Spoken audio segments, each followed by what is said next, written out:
Glória a Deus.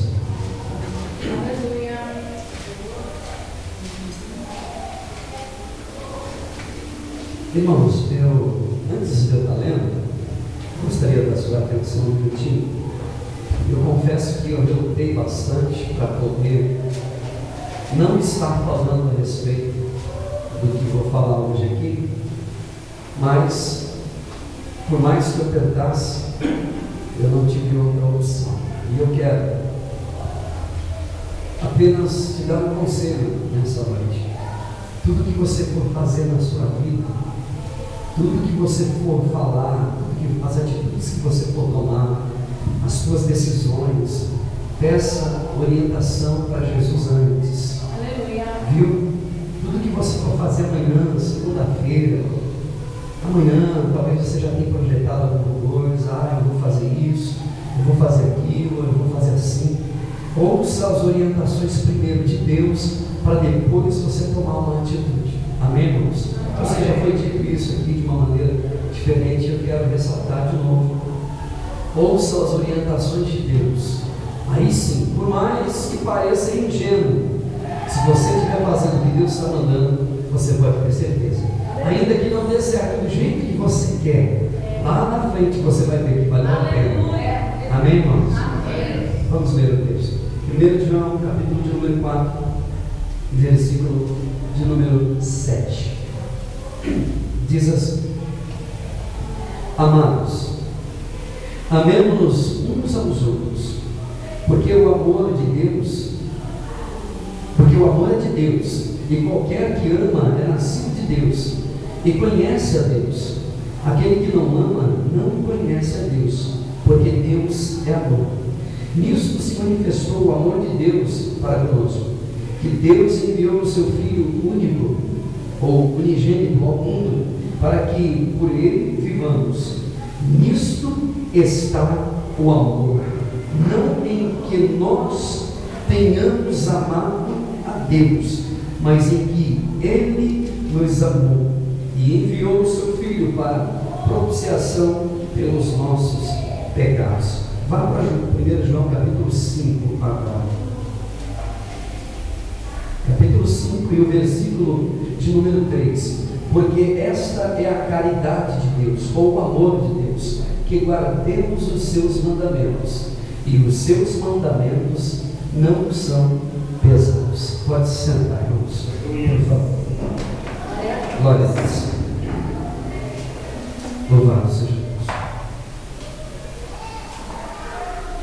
Mais uma vez eu pensando e folheando essa carta que João escreve para a igreja, mais uma vez o Espírito Santo ele me leva a de novo pensar: por que será que nós temos tanta motivação para tanta coisa? Por que será que os nossos corações se motivam para tanta coisa? Por que será que antes nós tínhamos tanto ânimo e tanta vontade, tanta coragem para fazer as coisas?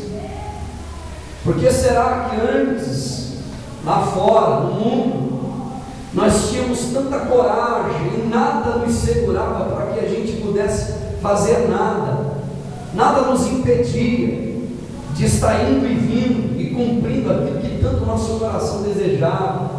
Nós tínhamos um coração desejoso, muitas das vezes para se divertir, para correr, para ir e vir, fazer algumas coisas, porque é que a motivação do nosso coração, muitas das vezes é voltado mais para aquilo que não é do que para aquilo que é. Às vezes eu fico pensando, por quê? Que antes de servir a Deus, de estar na casa de Deus, de estar presente na casa de Deus, de entregar nossa vida para Jesus, nós éramos tão motivados para ir nas festas, para comprar as coisas, gastar dinheiro, gastar o nosso tempo, a nossa vida, e nós não tínhamos dificuldade nenhuma para ir na casa do parente, do vizinho, para ir no churrasco, na feijoada, para ir no campo de futebol.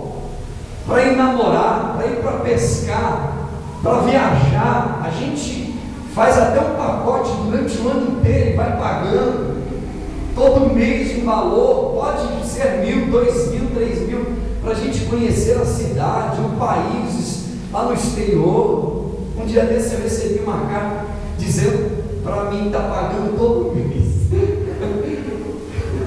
Se eles soubessem, todo mês um valor para mim conhecer a Europa. Eu falei, aí seria legal.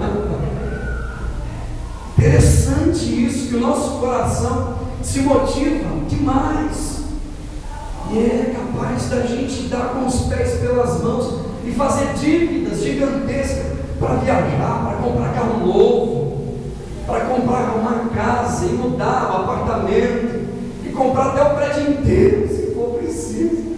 Aliás, não é nem necessário, mas a gente, para satisfazer o desejo do nosso coração, nós temos motivações das mais diversas.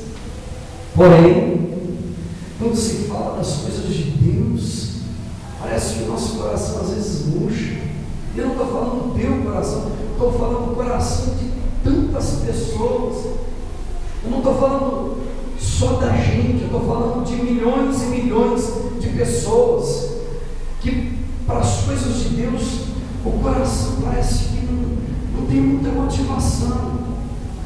E aí é onde eu pergunto, e é uma pergunta antiga que os pais da igreja já fizeram: por que será que é tão pesado servir a Deus?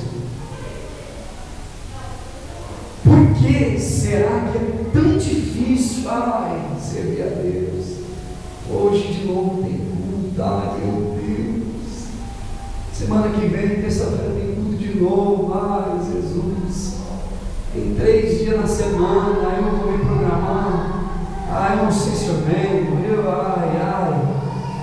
mas se fosse o restaurante, estou falando de mim, da gente, se fosse para a gente estar viajando, visitando os 4 cantos do mundo, porque alguém vai bancar a gente não pensaria sequer uma vez.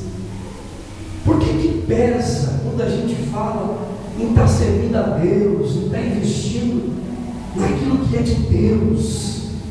Por que será que quando se fala, quando é momento de oferta na igreja, é momento do terror? Pronto, agora não vem de novo. Por que será que dói no meu coração eu pensar em estar na igreja? É tão difícil, até tomar banho, até calçar sapato, quando perde o chinelo, deixa esse negócio de igreja para lá, semana que vem a gente vai. É muito difícil. Eu vejo gente se arrastando para ir na igreja. É uma dificuldade terrível para estar na igreja. É difícil. Ele se programou a semana inteira para poder estar aqui no domingo, e quando chega no domingo ele olha para o relógio, tem que tomar banho para ir para a igreja, né? Eu falo, meu Deus, já está dando a hora já de ir para a igreja, tem que ir? Tem. Por que será que é tão pesado servir a Deus? Eu vejo gente se arrastando com os pés. Eu ouvi as pessoas antigamente dizerem, inclusive os meus pais, gente da minha parentela dizia: é duro servir a Deus. Olha, eu vou te falar, é uma barra. Não é fácil servir a Deus, é pesado. Eu ficava vendo aqui, eu falava, então eu vou servir a Deus. Esse negócio de ir para a igreja é muito difícil. Eu vejo no coração o semblante, às vezes as pessoas vêm para a igreja, com a Bíblia de graça, faz Deus, irmão, faz Deus, e aí chega segunda-feira de novo, na terça, Deus, de novo para a igreja, aí tem ensaio, tem que limpar a cadeira da igreja, tem que pregar, e aí vai se arrastando o tempo inteiro. E a minha pergunta hoje aqui é exatamente essa: por que será que é tão pesado servir a Deus? Por quê? Por que é difícil servir a Deus? Por quê que eu sirvo a Deus me arrastando, carregando, parece um peso, um fardo nas minhas costas, entrando e saindo? Eu, muito servir a Deus. Eu acho que eu vou parar, eu acho que eu vou me entregar. Por que é difícil servir a Deus? Por que é pesado servir a Deus? Primeira coisa, primeiro motivo pelo qual penso eu que é tão difícil, é tão pesado servir a Deus, primeiríssimo lugar, é porque nós cobramos de nós mesmos aquilo que nós mesmos não temos capacidade de fazer. Nós exigimos de nós mesmos aquilo que nós mesmos não temos condições para realizar. Nós estamos sempre insatisfeitos com a vida. Nós estamos sempre insatisfeitos com o carro que tem, com a roupa que tem, com o trabalho que tem com o patrão que tem, com o marido que tem, com a esposa que tem, até com o filho que tem, com a mãe que tem. A gente nunca está satisfeito. E nós criamos expectativas a respeito de nós mesmos, de que esse ano eu vou me dar o máximo e vou fazer de tudo para que eu vire no ano, e no ano que vem a minha vida não seja mais a mesma. E eu vou arrumar, eu vou trocar o carro, eu vou trocar a casa, eu vou fazer, eu vou corrigir. E o ano que vem, e essas expectativas, quando não atendidas por nós mesmos, ou por alguém que está ao nosso redor, gera uma frustração no nosso coração tão grande. É uma frustração, e aí nós nos tornamos muitas das vezes frios e calculistas, frios com a gente mesmo, e nós não damos a nós mesmos a oportunidade para poder viver em paz. Nós não conseguimos falar para nós mesmos: calma, espera. Nós não conseguimos soltar os ombros um pouquinho. Eu acredito que a grande vontade de todos nós, pelo menos a minha, é de ajudar todo mundo que tiver ao meu redor. Eu tenho esse desejo de ajudar os meus pais, enviar ajuda para eles, socorrer eles na necessidade deles, os meus irmãos, ajudar eles, ajudar os meus amigos que estão ao meu redor, ajudar a igreja, socorrer todo mundo, visitar todo mundo, ir na casa de todos, pelo menos uma vez por mês, fazer uma visita, sentar na mesa, tomar um café, fazer uma oração, levar uma palavra, sabe, estender a mão. Mas aí o tempo vai passando, virou mês de novo, eu não consegui ajudar meu pai, eu não consegui ajudar minha mãe, não consegui estender a mão para o meu irmão que está perto de mim, a irmã que está pedindo socorro, eu não consegui visitar ela, eu não consegui ajudar nem aquela vizinha que está do meu lado às vezes nem a minha mulher que está ali pertinho de mim, eu não consegui socorrer, eu não consegui, deixei a desejar, e aí eu fico: ai meu Deus, de novo, minha oração, mas eu estou na igreja, eu estou fazendo tudo, eu pedi a Deus para me ajudar de novo, eu não consegui. Deixa eu te dizer, o nosso Deus quer, o desejo do coração de Deus é que nós venhamos fazer todas as coisas com carinho, com dedicação, bem feito, com amor e com excelência. Porém, nós precisamos e devemos e temos que respeitar os nossos próprios limites. Nós não somos super homens e super mulheres. Nós não temos condições por nós mesmos de resolver tudo. A Bíblia diz que Deus não nos dá um peso, um fardo, além daquele o qual nós podemos carregar. Nós somos limitados. A Bíblia diz em João capítulo 11, versículo 30, diz assim: o meu jugo é suave e o meu fardo é leve. E às vezes eu vejo as pessoas dizendo: é muito pesado servir a Deus. Primeira carta de João, capítulo 5, e o versículo de número 3, na última parte do versículo, diz que os mandamentos do Senhor não são pesados. Jesus diz em Mateus capítulo 11, versículo 28: vinde a mim, todos os que estáis cansados, sobrecarregados, eu vos aliviarei. Tomai sobre vós o meu jugo, aprendei de mim, que sou manso e humilde de coração, e encontrareis descanso para as vossas almas. Deus te chamou para tornar o teu fardo mais leve, mais suave. Este é o generoso convite de Jesus para todos nós, a fim de que venhamos soltar os nossos ombros e deixarmos a nossa vida nas mãos dele, entregar o nosso amanhã nas mãos de Deus, para que possamos viver um pouco mais. Aleluia, louvado seja Deus.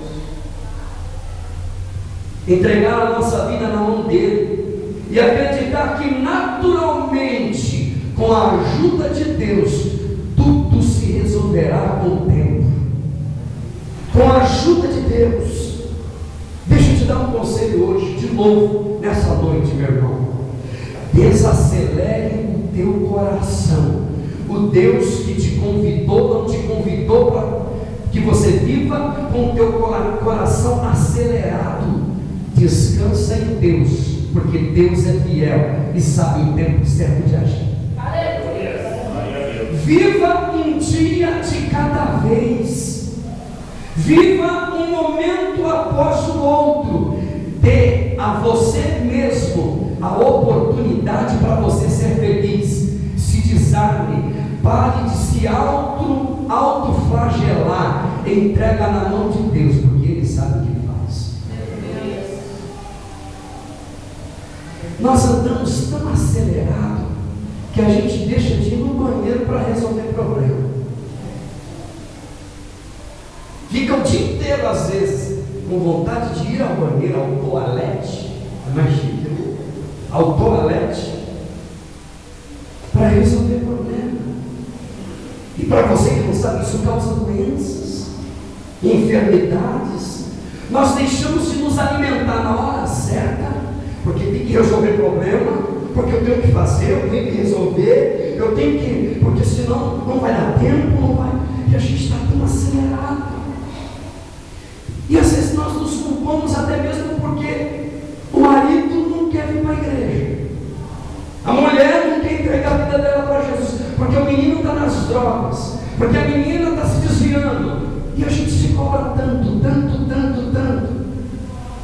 E pensamos que a doença ou o desemprego é porque nós não somos capazes, nós somos inferiores, porque a gente não fez, porque a gente deixou de fazer. Deixa eu te dizer, irmão, cristianismo é um chamado ao equilíbrio.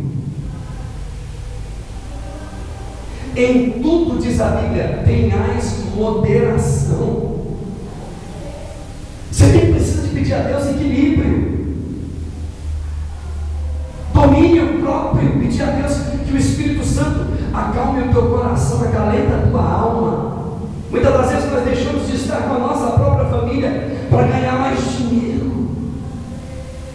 E aí ganha dinheiro e perde a família. Ganha dinheiro e perde os filhos dentro de casa.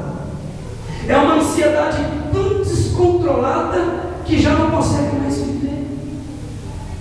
Perde a amizade dentro de casa. Perde a amizade com os parentes. E é interessante uma coisa: a culpa é sempre do parente, nunca é dela. Você já percebeu isso? Eu nunca sou culpado. Culpa é meu primo, é minha tia que falou, é o sobrinho, é o avô, é a avó que já morreu há 10 anos, 30 anos atrás.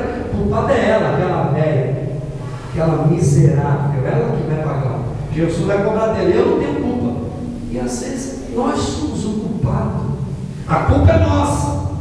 A Bíblia diz assim, primeira epístola de Pedro, capítulo 5, versículo de número 7: e lançando sobre ele toda a vossa ansiedade, porque ele tem cuidado de vós. Lança sobre ele, irmão. Larga de ficar se maldizendo e remoendo dentro do teu coração uma coisa que você não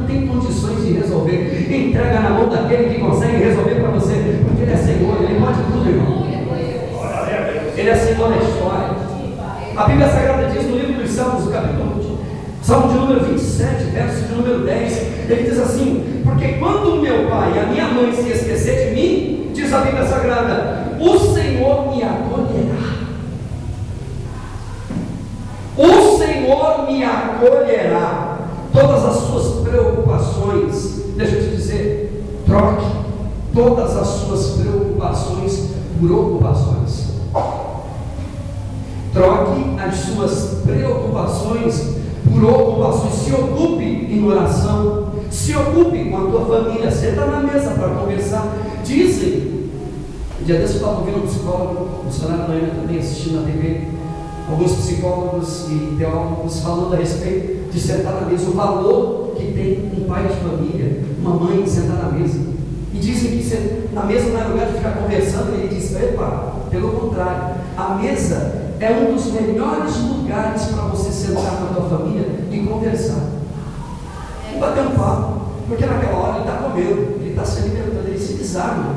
Aí você começa devagarzinho, falando do garoto, da nota da escola dele, ele está comendo, e você vai falando, ele vai engolindo, e você aproveita a oportunidade. Querido, converse com o garoto, converse com a tua filha, converse com o teu marido, abre o jogo, troque as suas preocupações por ocupações, se ocupe com a meditação da palavra de Deus, você vai se alimentar e a tua noite vai ser uma noite mais gostosa. Aleluia.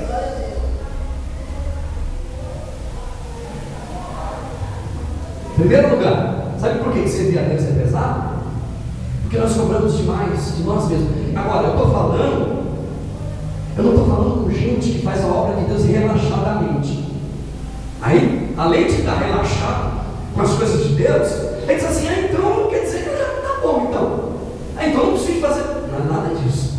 A Bíblia diz que ai daquele que fizer a obra de Deus relaxadamente, Deus vai cobrar. Eu estou falando com gente que já tem se aplicado, tem buscado a Deus, tem falado com Deus, tem orado, tem estado presente na casa de Deus, tem buscado ao Senhor em tempo e fora de tempo, tem feito de tudo dentro de casa, dentro da empresa, como família, como pai de família. Segundo lugar, você sabe por que servir a Deus é pesado? Porque nós exigimos de Deus aquilo que nem Deus mesmo está disposto a realizar para a gente. Nós exigimos de Deus aquilo que Deus não está disposto a fazer por nós. Existem coisas que pelo menos agora, hoje, Deus não quer fazer. É como se Deus dissesse: dá um tempo, você pode esperar só um pouquinho, por favor? Alguém já dizia, até uma história, diz que o sujeito perguntou assim para um rapaz, dizem que para Deus um dia é como 1000 anos e 1000 anos é como um dia. Aí o rapaz disse para o garoto: pode ser, é verdade, a Bíblia diz. Aí ele disse assim: olha, peraí, se para Deus um dia é como 1000 anos e 1000 anos é como um dia, então R$1 é como 1 milhão e 1 milhão é como R$1, certo? Aí ele falou: certo. Aí ele olhou para Deus e disse: Deus, me dá 1 milhão. Aí Deus disse: espera só um minutinho. A Bíblia diz em Provérbios capítulo 16 que existem, ao homem pertencem os planos do coração, mas é do Senhor que vem a resposta da boca. E eu vou repetir algo que eu já disse aqui, para o teu bem: nem todas as nossas orações são respondidas por Deus com um sim.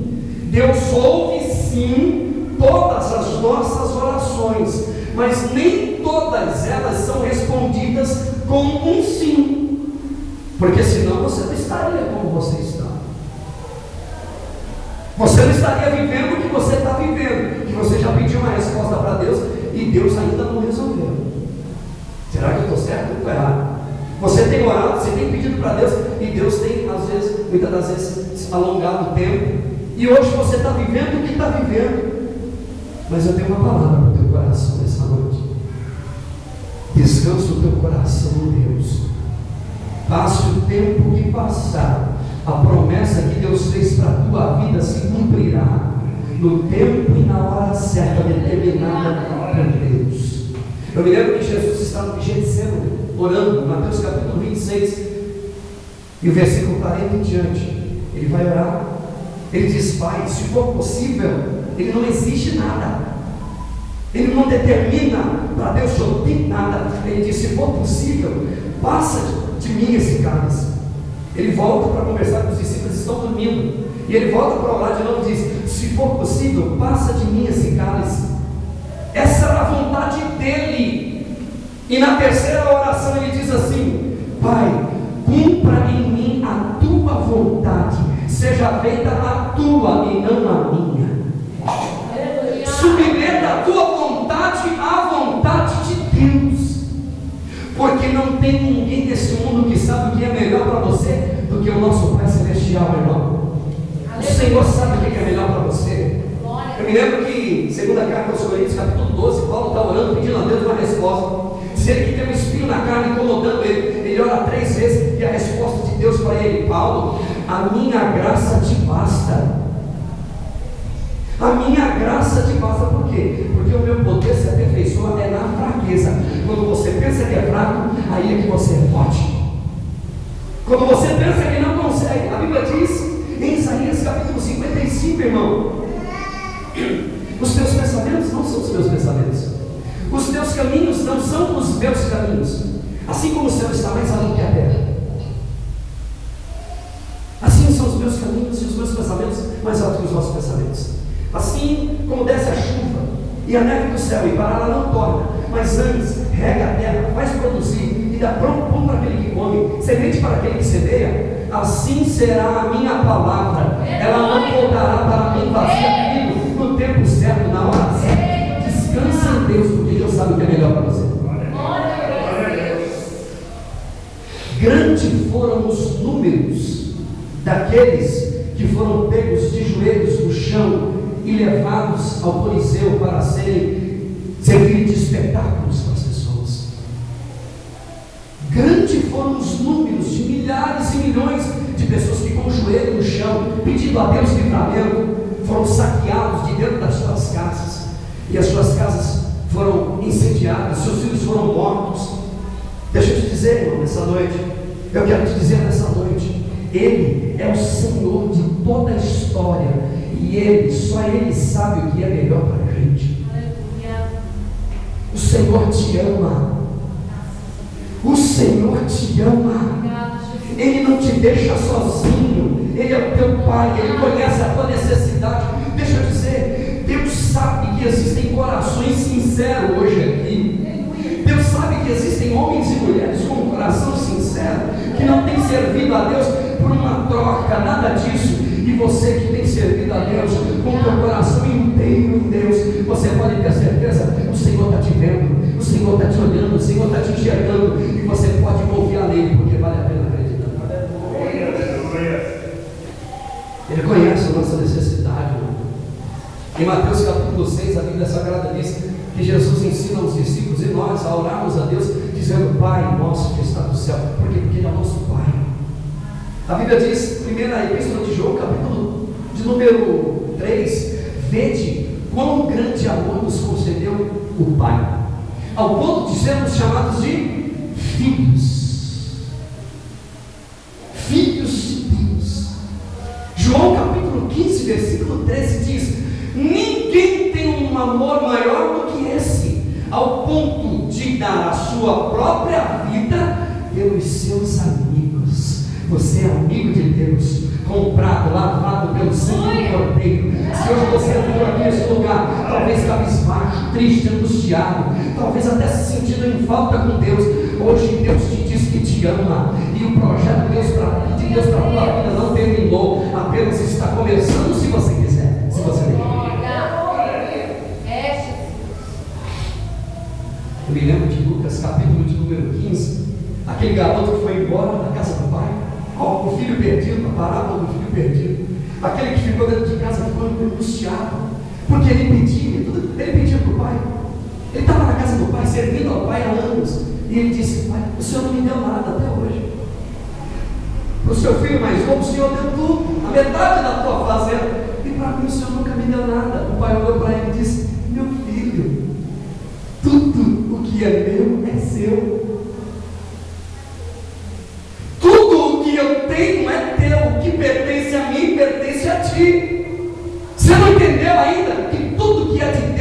também é teu. A Bíblia diz que nós somos herdeiros e co-herdeiros com Cristo Jesus. A Bíblia Sagrada diz que nós somos abençoados com toda a sorte de bênção nos lugares celestiais. Querido, Deus é fiel, Ele sabe o que faz. Deus sabe a maneira de agir. Aquieta o teu coração, irmão. Salmo de número 91 diz que Ele é a tua sombra, a tua direita. Você quer mais do que isso? Você quer mais do que isso? Ele é a tua sombra, a tua direita. Salmo de número 46 diz: aquietai-vos e sabeis que eu sou Deus. Aquieta o teu coração. Deus sabe a hora certa de agir, o tempo certo para fazer o que tanto necessita o teu coração. Segundo, terceiro lugar, você sabe por que é pesado servir a Deus?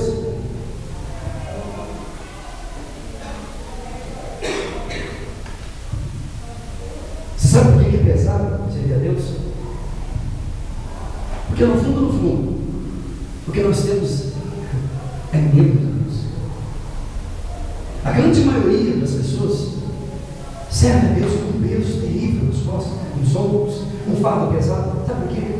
E ele não para de servir a Deus, sabe por quê? Porque no fundo ele tem medo de Deus. Ele tem medo de Deus mandar ele para o inferno. Nós pensamos que se nós não fizermos tudo certinho, se escorregarmos em uma vírgula só, Deus vai mandar a gente nos quintos dos infernos. E a gente fica com medo de Deus. E a gente vai para a igreja, fica com medo. E quando a gente fala alguma coisa errada, ou a gente às vezes até briga dentro de casa, a gente ai, e a gente morre de medo de Deus. Será que Deus vai me perdoar? Muito embora tem muita gente brincando com Deus, muito embora tem muita gente relaxada com Deus, muito embora tem muita gente agindo displicentemente com respeito às coisas de Deus, tem gente honesta e sincera na presença dele, e ele sabe. E não precisa de ter medo de Deus, porque Deus não é nenhum bicho. A Bíblia diz no texto que nós acabamos de ler, 1 João 4, versículo 8: Deus é amor, aquele que não ama não conhece a Deus, porque Deus é amor. E hoje eu estou aqui para dizer para você que Deus te ama. Deus te ama. Deus não se esqueceu de você. Ele te ama a despeito das suas fraquezas e das suas inquietações. Ele te ama como você é. Ele te ama da maneira que você é. Jesus te amou antes da fundação do mundo. Ele te ama do jeitinho que você é, com as fraquezas e com as falhas que você é. Isso não é desculpa para você continuar do jeito que você é, mas Ele continua te amando. E deixa eu te dizer, quem ama não assombra, quem ama não ameaça, quem ama não faz Já viu? Já viu esses deuses que dizem assim: se você não fizer, a mão de Deus vai pesar sobre a tua vida. Pode até ser, em alguns casos, de gente que zombam de Deus, gente que pinta e borda, e está na igreja, e está lá fora, e vem de novo, e vai lá, e pinta. Pode até ser. Agora, com um coração contrito e quebrantado, com um coração verdadeiro diante da presença de Deus, Deus não precisa de assombrar, Deus não precisa de fazer tudo, não precisa de ameaçar ninguém. Deus apenas orienta, Deus te mostra o caminho, Deus te ensina por onde você deve andar. Provérbios 14 e 12 diz que existem caminhos que para o homem parece que é direito, mas o fim deles são caminhos de morte. Que o melhor caminho que nós devemos escolher é o caminho de Deus. Ele diz: eu sou o caminho, a verdade e a vida, e ninguém vem ao Pai a não ser por mim. Querido, a nossa oportunidade é hoje. Não precisa de ter medo de Deus. Deixa eu dizer, não se precipite nas suas decisões, nem se precipite nas suas orações, porque pode até ser que Deus te dê, pode ser até que Deus te atenda. Deixa eu dizer, irmão, não precisa de morrer de medo de Deus. 1 João, capítulo número 5, O texto diz que quem tem um filho tem a vida. Quem tem um filho não terá a vida. Diz o texto: quem tem um filho tem a vida. Tem gente que a visão que ele tem de Deus é a mesma daquele servo de Mateus, capítulo de número 25, que o Senhor deu a ele, saiu distribuindo os talentos, e deu a ele, o último deu um talento, e todos multiplicaram o talento que tinha, e ao invés dele multiplicar o talento dele, o que ele fez? Ele enterrou o talento. E quando o Senhor veio pedir conta do talento que ele havia dado, ele disse: Senhor, olha a frase que esse camarada usa para Deus: Senhor, eu te conheço, sei que tu és duro e severo.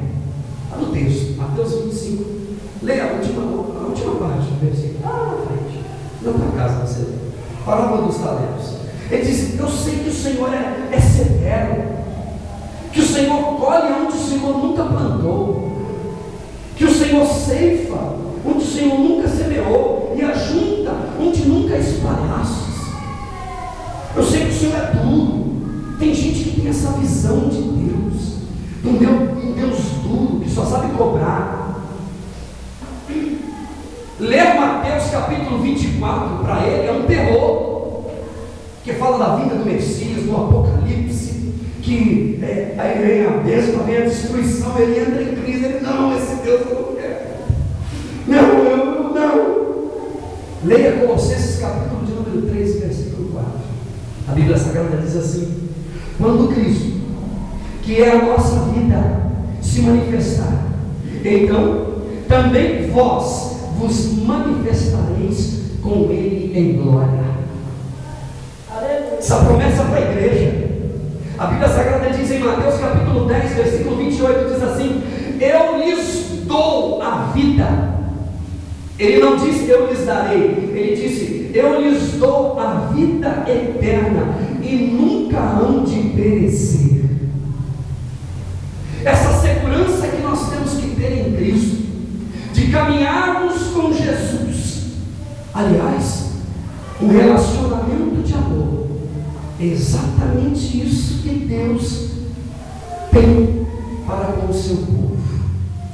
Uma aliança de amor, de pai para com o seu filho, de filho para pai. A Bíblia diz, 1 João capítulo 3, versículo 14: porque nós já passamos da morte para a vida. Não passaremos, já passamos da morte para a vida. João capítulo 5, versículo de número 24 diz assim: nunca entrará em condenação, porque já passastes da morte para a vida em Cristo Jesus o Senhor. Aleluia! Deus é Pai e ama os seus filhos por quem eles são, não porque Ele pode produzir. Vida eterna, irmão. Se não me falha a memória, é Efésios capítulo 2, versículo 8, que diz aqui: a salvação não é por obras, pela graça sois salvos. Pela graça não sois lançados ao inferno, é pela graça de Deus que sois salvos, mediante a fé, e isso não vem de vós, é dom de Deus, é dom gratuito de Deus. Aleluia! Por que pesa servir a Deus? Porque nós servimos a Deus como um Deus e não como um Pai, em primeiro lugar. Quarto lugar, por que é pesado servir a Deus? Por que é tão duro ir à igreja, estar lendo a Bíblia? Porque está difícil, eu não consigo me programar, eu não consigo me ajustar. Por que é tão pesado, tão difícil? Ai, como é duro servir a Deus, pastor. Ai, eu não aguento mais essa. Olha, fazem 10 anos que eu estou nessa luta. Quando eu vejo essa pergunta, não é nada disso. A gente tem dificuldade. Não porque é pesado servir a Deus, é porque a vida é difícil, não. Jesus nunca disse que servir a Deus era a mesma chupeta. Ele nunca disse isso. Ele disse que ia ter luta, ia ter adversidade. Mamão no açúcar, não. Tem luta, tem dificuldade, mas tem mão de Deus, tem ajuda de Deus, tem presença de Deus, tem parceria de Deus na nossa vida. servir a Deus. Sabe por quê? Porque no fundo, o que nós queremos não é Deus. O que nós queremos é o jeito da lâmpada. É o Aladim. Aladim. Que você esfrega. E que ele tem não apenas 3 pedidos a realizar, mas milhões e milhões. E que ele diga para a gente: pois não, meu amo, minha ama.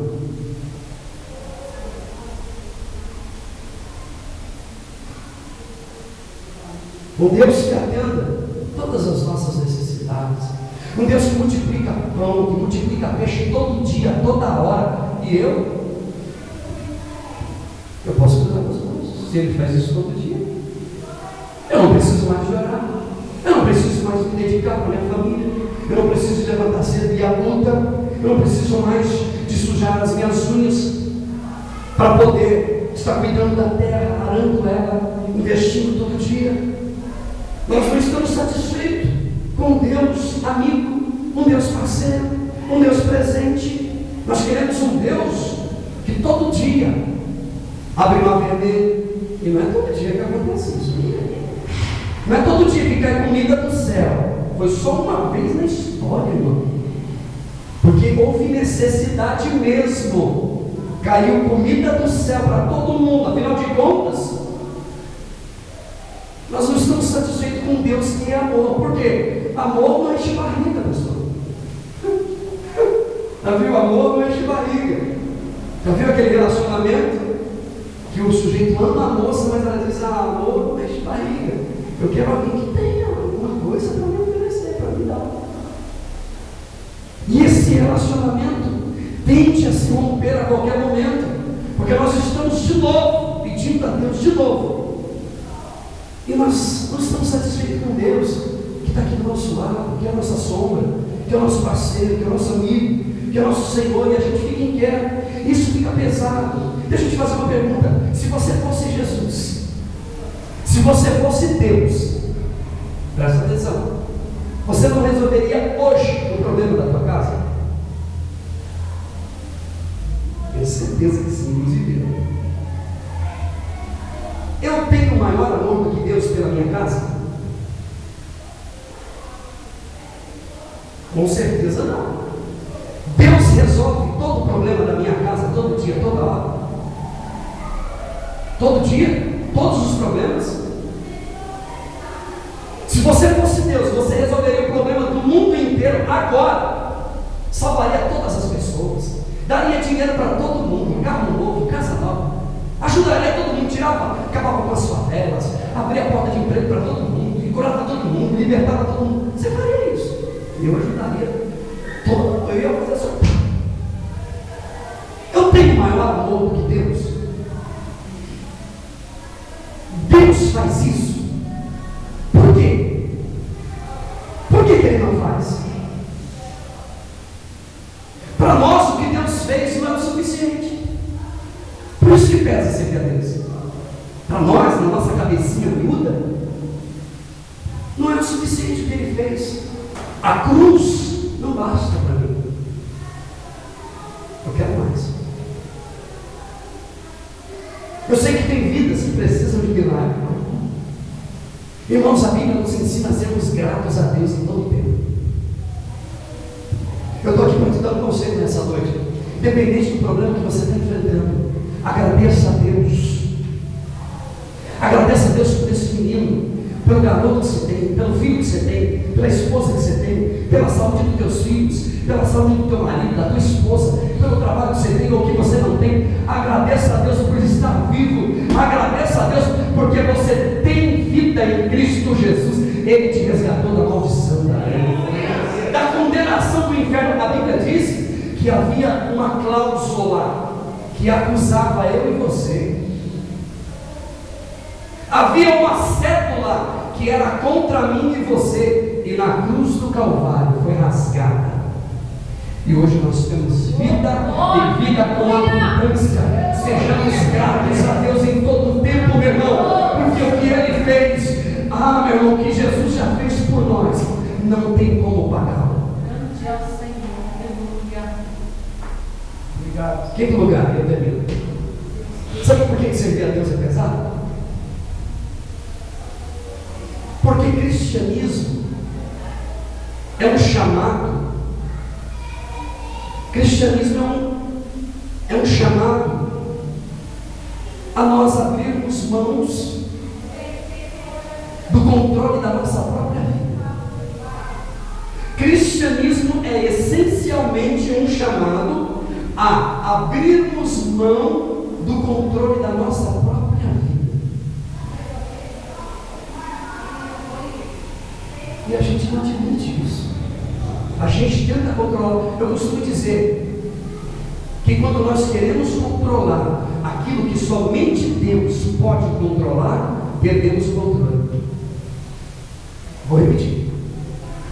Quando nós queremos controlar aquilo que somente Deus pode controlar, perdemos o controle. Tem gente que quer controlar tudo dentro de casa. Quer controlar a vida dele, a família dele, a mulher dele, o parente dele, os filhos. Ele quer controlar tudo o tempo inteiro. Então a gente perde o controle. E quando vê, poxa, eu fiz tudo, eu tentei de tudo. E por mais que eu ore, por mais que eu seja fiel, eu não tenho nunca e nunca terei o controle da minha vida na minha mão. O futuro é incerto. Eu não sei como será o meu amanhã. E Ele me chama hoje exatamente para isso, para entregar o controle de toda a minha vida na mão dEle. Aí sim você vai ver que vale a pena continuar vivendo e vivendo para a glória dEle, para a honra do nome dEle. A Bíblia diz em Mateus capítulo 10, versículo 39: aquele que perder a sua vida acha, aquele que acha perde. Não ajunte tesouro aqui na terra, ajunte tesouro no céu, porque lá no céu o ladrão não rouba, a ferrugem não destrói, a traça não come, não termina. Ajunta tesouro no céu. Deixa eu dizer, irmão, não desperdice a sua vida, não desperdice as oportunidades que a vida tem te dado, que Deus tem te dado com a tua família, com teus filhos, com a igreja, com o Senhor, com a vida diante do altar de Deus. Não se submeta às artimanhas do inferno. Ouça as orientações do Senhor, porque Ele sabe o que é melhor para você. Não subestimes o poder de Deus, Ele pode todas as coisas. Aliás, não se autossubestime. Se você chegou até aqui, Deus vai te ajudar a chegar até lá. Se você chegou até aqui, mesmo em meio à luta e à adversidade, o Senhor vai te ajudar a continuar a caminhar por cima do mar da vida, porque Ele é Senhor, Ele pode te ajudar nessa caminhada. Ele tem poder para isso. Se você não tem o controle de toda a vida na sua mão, tem um que tem o controle. Entrega na mão dele, ele sabe o que faz, irmão. A Bíblia diz, no Evangelho de Mateus: passarão os céus e a terra, mas a minha palavra não vai passar. E ele disse ao meu respeito, é o teu, vai se cumprir, porque o Senhor é Deus. Não permita que ninguém te faça uma pessoa infeliz. Não permita que ninguém roube a tua alegria, a tua felicidade. Você pode ser feliz, é só você saber trabalhar a vida. Não viva à mercê do teu marido, da tua esposa, do teu filho, do teu parente, do teu amigo, de palavra de ninguém. Viva à mercê do Evangelho, do Senhor. Não dependa de ninguém para andar com Deus, porque o Senhor te sustenta. O Senhor te sustenta. Entrega o teu futuro nas mãos de Deus. Ele sabe o que é melhor para você. Eu termino dizendo, Apocalipse capítulo de número 22, versículo de número 17, diz assim: aquele que tem sede, vem a mim e beba. Aquele que tem sede, vem a mim e beba, e tome de graça da água da vida. Deus tem vida eterna para todos nós. Que Deus nos abençoe. Guarda essa palavra no teu coração. Aquele que tem sede, venha a mim e beba, e tome de graça da água da vida. O que Deus tem para você é melhor. Lança a tua ansiedade, choca diante dele e diga: Deus, a partir de hoje, não mais vivo eu, mas Cristo vive em mim. Jesus abençoe. Dê uma salva de palmas para Jesus.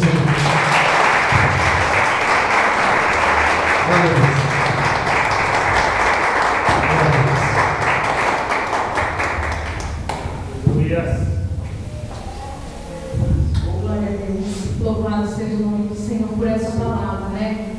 Grandemente o Senhor fala conosco, nos instrui, nos ensina. Obrigado. E muitas das vezes a gente acha que nós não estamos agradando ao Senhor, ou e achamos que estamos distantes. Não, eu estou de uma forma que eu não posso me achegar ao Senhor. E quando nós entramos por essas portas, recebemos essa palavra, Jesus te ama, Ele é amor, a gente sai daqui de alma lavada. Que bom, né? Bom é ouvir a palavra do Senhor, receber essa palavra como alimento para as nossas vidas. Se coloque de pé, em nome do Senhor Jesus. Vou estar fazendo uma oração, só para lembrar os irmãos, terça tem culto às 19h30 e quinta-feira não haverá culto, porque na sexta-feira começa a festividade aqui na igreja, em comemoração ao 3º ano do aniversário. Então, sexta, sábado e domingo haverá culto aqui. Você é convidado, chame o seu amigo, chame o seu vizinho, quem você quiser. Traga mais gente que vai ser bem-vindo em nome do Senhor. No sábado o culto é às 19h e no domingo às 18h. Amém? Senhor, meu Deus e meu Pai, eu quero, Senhor, te render graças por essas palavras. Obrigado, Senhor, porque nós, meu Deus, muitas das vezes achamos que nós não somos merecedores. E tu vem, Senhor, e nos alerta e afirma que tu nos ama, que tu és aquele que está sempre presente. Obrigado, Senhor, por essa palavra que é alimento para o nosso espírito e a nossa alma. Obrigado, Senhor, por estar na tua casa e na tua presença e podemos, Senhor, tomar essa palavra para as nossas vidas, que ela é